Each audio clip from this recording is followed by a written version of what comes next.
It was meant to be a safe refuge for girls who were wards of the state and Aboriginal girls forcibly removed from their families in the 1960s and 70s.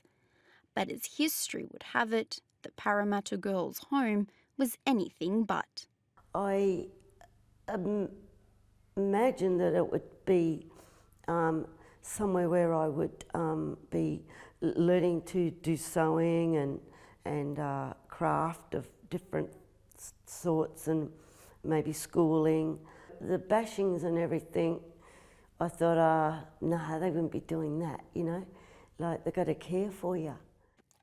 At just 15 years of age, Jeannie Hayes was forcibly removed from her family as part of the stolen generation and taken to Parramatta Girls' Home.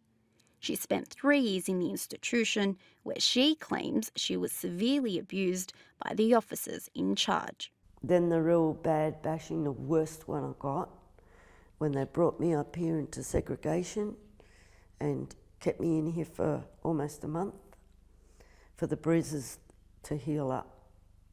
Because I was kicked, I was punched, I had my hair pulled, I was smashed into the corner of the brick wall with my head. When I wouldn't get up off the ground, I thought he was going to kill me, and I was locked up. I wasn't able to see anyone or speak to anyone for that period of time, and except for the officer on duty coming, giving me a meal, leaving me to the bathroom and to the shower. And that was the only time I got outside that little door that was here. But Jeannie wasn't alone. Christina Green is also a former Parramatta girl. She too was detained in the segregation room after fighting off an officer. So I ended up here, and this was where I was actually raped. It only happened to me once.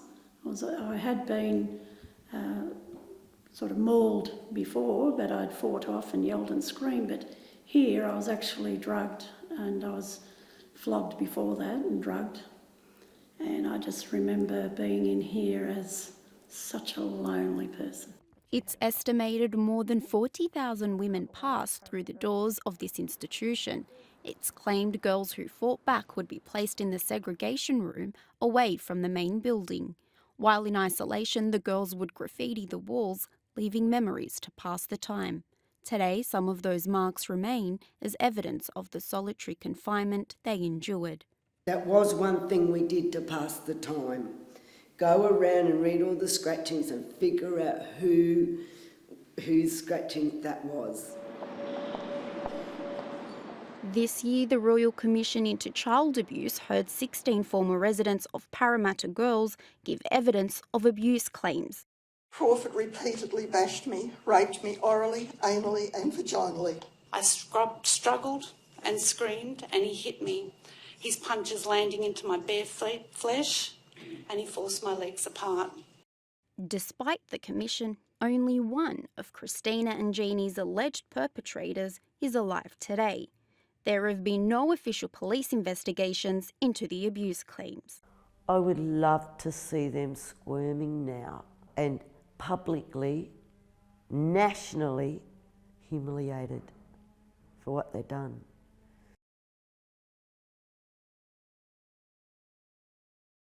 Along with the memories of being abused, Christina and Jeannie still haven't forgotten their first taste of freedom.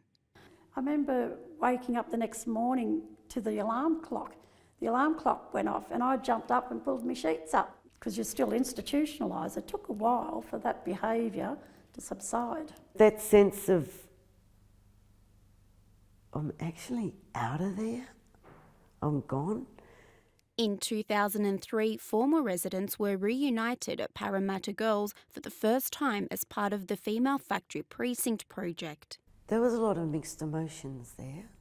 Seeing the girls, that's important.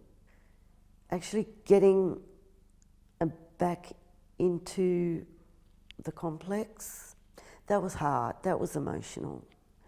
That I went to the dungeon, I cried. Memories of being locked up down there and getting forgotten down there. They left me there, they forgot I was there. The project aims to preserve the memories of Parramatta girls for future generations. There's a lot of unmarked graves and a lot of missing children from here.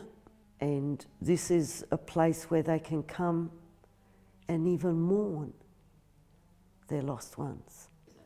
The significance of this site is for many reasons. First off, it was Aboriginal land. On top of this beautiful Aboriginal land, they built the female factory, the first colony. This was their second place of settling. How can you live in a country and be proud of that background, you know?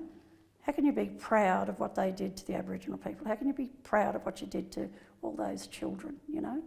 So it's up to the government to rectify it. Although the site is now state heritage listed, Christina and Jeannie continue their cause to never be forgotten again. The women hope that their stories are shared with school students across the country.